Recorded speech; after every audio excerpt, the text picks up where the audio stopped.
His enemies saw him as a bigot, an imperialist, a blustering egomaniac. He trusted the American people. I think if you want to see Theodore Roosevelt at his best, look at him in dealing with the great powers.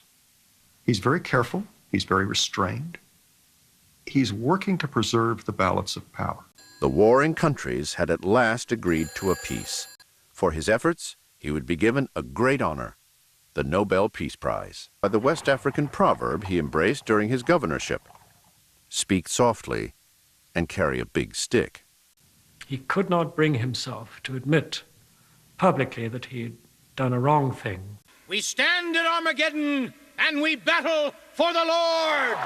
And hailed their Messiah, Theodore Roosevelt. Laughter would soon be drowned out. In August, the world went mad, and the lives of all Americans were changed forever. He becomes increasingly furious. Wilson is at heart an abject coward. He is entirely willing to sacrifice the honor of the country to his own political advancement. TR's attacks on Wilson lapse into hatred.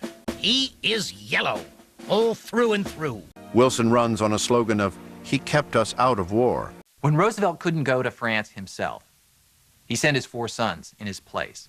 And for the first time, Roosevelt began to realize the cost of his romantic view. He's going to be following the presidential campaign from afar. At the Battle of Verdun alone, the French and the Germans suffered 600,000 casualties. After 2 years of fighting, Germany is losing 1.5 million men a year. Life expectancy for junior officers in some British regiments is 21 days. On September 11th of last year, our son enlisted in the United States Army. The world, he now says, must be made safe for democracy. TR is now forced to accept that his sons will be the warriors in this conflict.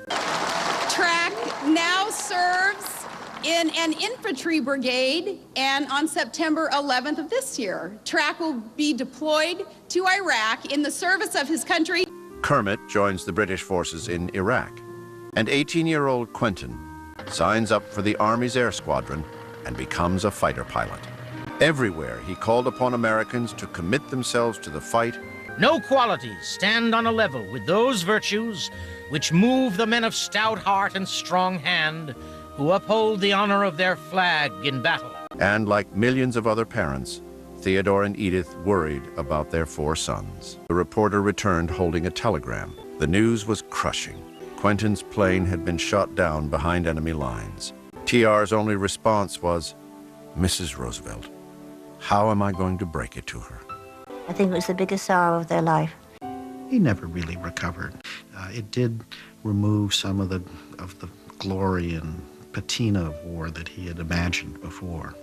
Todd and I are so proud of him, as we are of all of our men and women serving this country in uniform. Thank you. As their nation had entered a new century, Americans needed a leader they could trust.